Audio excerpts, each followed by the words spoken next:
Mamo ewe jimani ewe bejima de ne nwora vaswe agwekara falane mo yebede mamo hole shirara falane ye agwazala sebani yebede mamo change ne enu a ebe nke be she falane bi mo bayi mo agwekara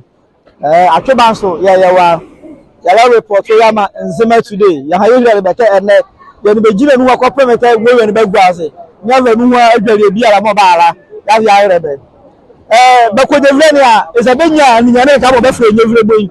imo okekapapare ye be de mamo okekabe amane wo be venu wo de boy ka gwazra okaba won ni onaze azara bo be venu wo pa mo ikemo mo ala videla se fi ni nyevre nenu ye be de Nzema ye wu amane mo ti se wu ya zo be federe la mo fere chiwidi imo ye be de mamo la ya la mo nyevre nenu mo tania Nzema fere amre ime Nzema nwowe jima mo ya hare ye beke ene ba fa nwunu ha dware ne muara wo ihire nu asugwara be fara yire nu ra nu ha dware na Nzema today ade maka ku aka na fa ma ba yire bara ejiki enwu ka ye medie ma mo era ye amunwu ka ade ma bi ani ora sata pare beke me chemi bi chai na mi bizae o neka ade ma no neka Mbaga ha ada mami jubi bichai ade ba maga kala flawe ba fam babi na mu ka de nwere ke ka pa ke wo duzo jade le cho mo na we be be go me wa ke ka pare an be le be ke ka pa pare ke mo mi te be fo mo wa ke ka pare ade ba frangwa na ejima ye me mu fere chi bi ima le be jare ima le jare o mo ara ni fo be go me ima chi mo wo akari ara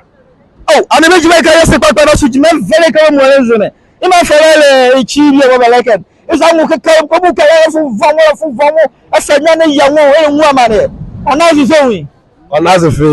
erumo wuri ke mu amane amane ko mo wi kra ba pare mo ti se ma wo kwanya ke adaka drone ke afawo ka va do Nzema ma mo ba la mu ara fa buawa so ye ka ba wo Nzema ma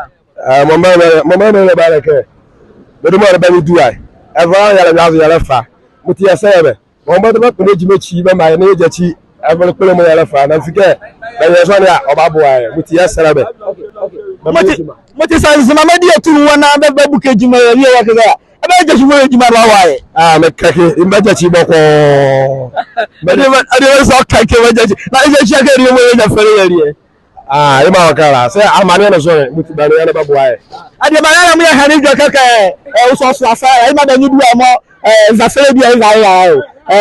se be mu ya de be mango mi egwe kala no ye jima mi ahara da fere gbere chi baba yela bi anu ko egwe kala ona ade ba mu ka do kwan le jima ni bi o de mo na me be pala no ma nyime mo ke ka we da mu chunda wa ni amu pa ba bo wo ya ka mi la ka me so na isu ka woruwa no esquece de nous so that and the kazimu ko chef ba check 5 million so 5 million wala no te on be le kare ke ba check 50 semara o ya lo bo ni ya le bi ni ke nyamre ba ha ya Nzema ma le vie very ke bo mo le no na ka fa ba mi so duma ba fa mi duma le ezani mi yeza